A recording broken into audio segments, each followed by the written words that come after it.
Les Pyrénées dans vos chaussures. Dans les pas de Ramon.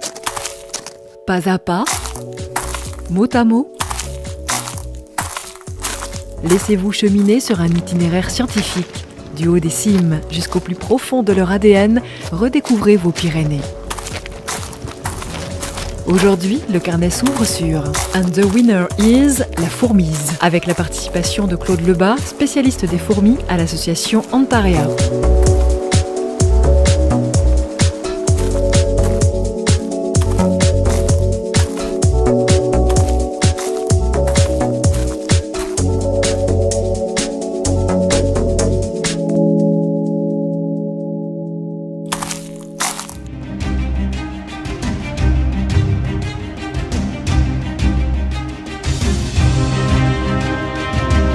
Tout est possible pour les fourmis, elles habitent partout. Quel que soit le milieu, que ce soit pollué, que ce soit dans la ville, que ce soit dans la nature à 3000 mètres, tout est possible pour les fourmis. Morphologiquement, elles ont un corps qui est constitué de façon à pouvoir porter de très lourdes charges. On dit jusqu'à 60-80 fois leur poids. Je me vois mal porter un tracteur ou un camion par exemple, un poids lourd. C'est énorme. J'ai jamais vu ça. Ouais. Je n'ai jamais vu ça. C'est extraordinaire.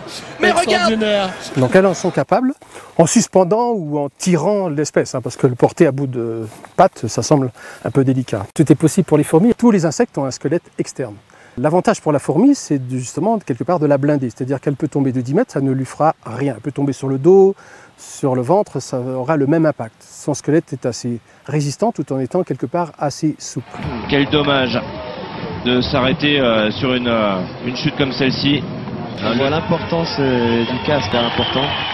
Et là on voit son casque fendu en deux. Tout est possible pour les fourmis. L'autre faculté, c'est la résistance au froid. Sous la neige, sous la glace, on peut trouver des fourmis. Il y a même des espèces dont on soupçonne qu'elles fabriquent de l'antigel. D'abord, elles n'ont pas un sang comme le nôtre. Nous avons des globules rouges, elles n'ont pas de globules rouges, ça s'appelle de l'hémolymphe, c'est du blanc. Donc le pouvoir gélif n'est pas le même que pour nous. Donc elles sont capables d'approcher la limite du gel. Tout est possible pour les fourmis. L'une des caractéristiques de ces fourmis, ailées, ces reines essentiellement, c'est que leurs muscles alaires, les muscles qui leur servent à voler, qui sont devenus inutiles, vont fondre dans leur corps et rentrer dans l'hémolymphe. Et c'est ce qui va leur permettre de se nourrir durant la période hivernale, pendant 3-4 mois. Il y a une hydrolyse des muscles qui leur sert après de substances nutritives. Je crois qu'après avoir vu ça, on peut mourir tranquille, enfin le plus tard possible, mais... Tout est possible pour les fourmis. La fourmi ne vivra au maximum que 2-3 ans. Une ouvrière, la reine, peut vivre jusqu'à 10, 20 et exceptionnellement 30 ans, si tout se passe bien. Tout est possible pour les fourmis. Les fourmis, quand il pleut énormément, qu'elles sont juste sous la terre, l'eau ne s'évacue pas tout de suite, il faut pouvoir résister à ces inondations. Alors elles ont la capacité donc à boucher leurs orifices, à ne plus respirer. Alors c'est une fonction de l'espèce, il y en a qui sont grosses, il y en a qui sont petites, il y en a qui ont la faculté à résister beaucoup plus longtemps. Et l'autre chose, c'est qu'il y a des espèces de fourmis qui sont dans des sablières ou sur les berges des rivières. Ces berges sont inondables, elles sont capables pour certaines de former des radeaux. Alors elles flottent plus qu'elles nagent, elles se mettent ensemble, elles constituent un noyau, elles sont capables de mettre la reine, de mettre des œufs et de naviguer sur ce radeau jusqu'à trouver une surface solide. La natation synchronisée est à la fois un art et un sport qui allie technique et endurance. Pour atteindre un accord parfait de leurs mouvements, les filles s'entraînent 6 heures par jour. Tout est possible pour les fourmis. Les fourmis ont ce qu'on appelle un estomac social. C'est-à-dire qu'elles ont un estomac pour elles, pour se nourrir, où elles stockent la nourriture, comme nous, on a un estomac pour pouvoir digérer. Elles ont 2 estomacs, un qui leur est propre et l'autre qui est social. C'est-à-dire que quand elles vont chercher de la nourriture, il faut la ramener au nid. Et comment faire à part porter avec ses mandibules. Parfois c'est liquide. Donc elles vont remplir ce deuxième estomac, qu'on appelle le jabot social, rentrer au nid et régurgiter, on appelle ça la trophalaxie, régurgiter cette nourriture pour la restituer aux autres ouvrières qui sont jeunes et qui ne sont pas encore sorties. Qui après vont alimenter les larves, qui vont alimenter la reine, ou les reines, parce que parfois il y a plusieurs reines dans un nid, alimenter donc toute la population du nid. Elle confirme brillamment avec vraiment un super relais, un vrai travail collectif. Elles ont toutes été formidables dans ce relais. Alors certaines fourmis sont capables de projeter l'acide formique, les fourmis des bois, celles des dômes, les fourmis rousses. Elles vont pouvoir jusqu'à 40-50 cm projeter cet acide pour brûler l'adversaire. Alors ça peut être les prédateurs, ça peut être donc un sanglier, des cervidés, des oiseaux. Certains oiseaux qui viennent, les jets qui viennent piller donc leur nid, recevoir de l'acide formique, ça brûle. Mais Lorsque vous avez un petit bobo en randonnée, une petite plaie, une petite brûlure, quelque chose qui vous fait mal, approchez votre main, approchez la plaie dessus du dôme. Sur le coup, ça va picoter un tout petit peu. Allez, la minute qui suit, vous ne sentez plus rien et le lendemain, c'est cicatrisé. Toutes les vertus que vous pourriez avoir dans des traitements pharmaceutiques, vous l'avez avec cet acide formique. Ça va aller plus loin. Elle n'avait pas l'air d'y croire en plus lors du jet. Ouais, elle lance très bien, hein. J'aime beaucoup parce qu'il y a une prise d'avance qui est énorme. Tout est possible pour les fourmis. Tant que c'est de la marche, elles vont maximum 40 mètres pour aller chercher de la nourriture.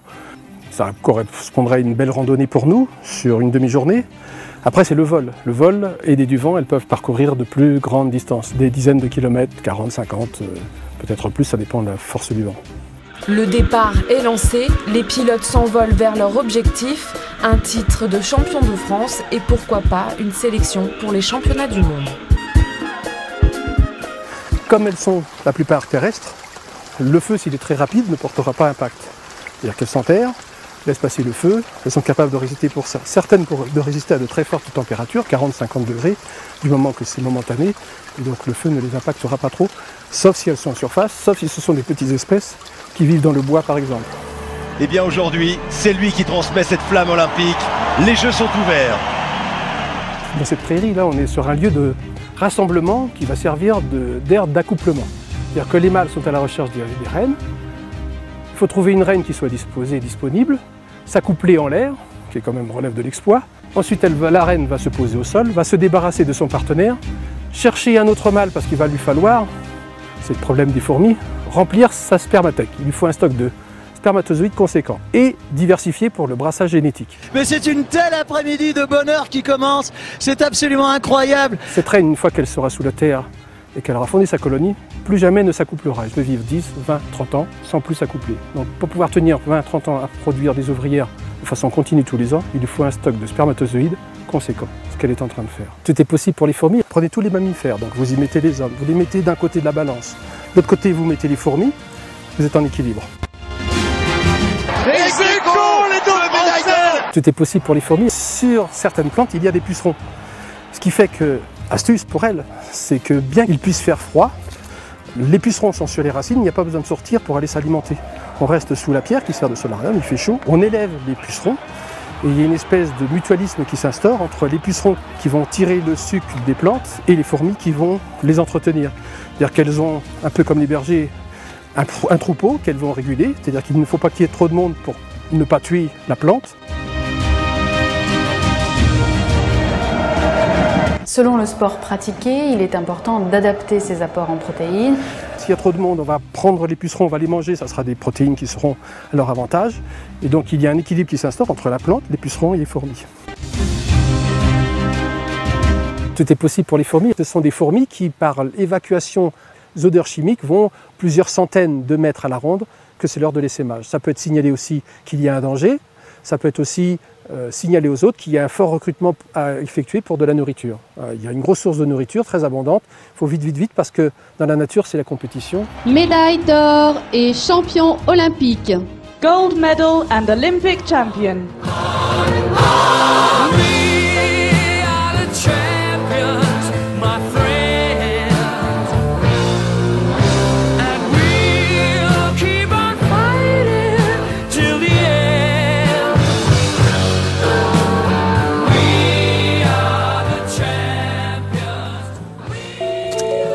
And the winner is la fourmise. Ont enrichi ce carnet les extraits musicaux de Queen, We Are the Champions.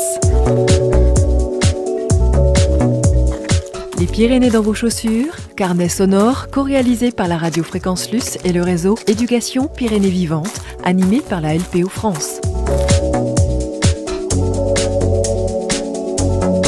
Les Pyrénées dans vos chaussures.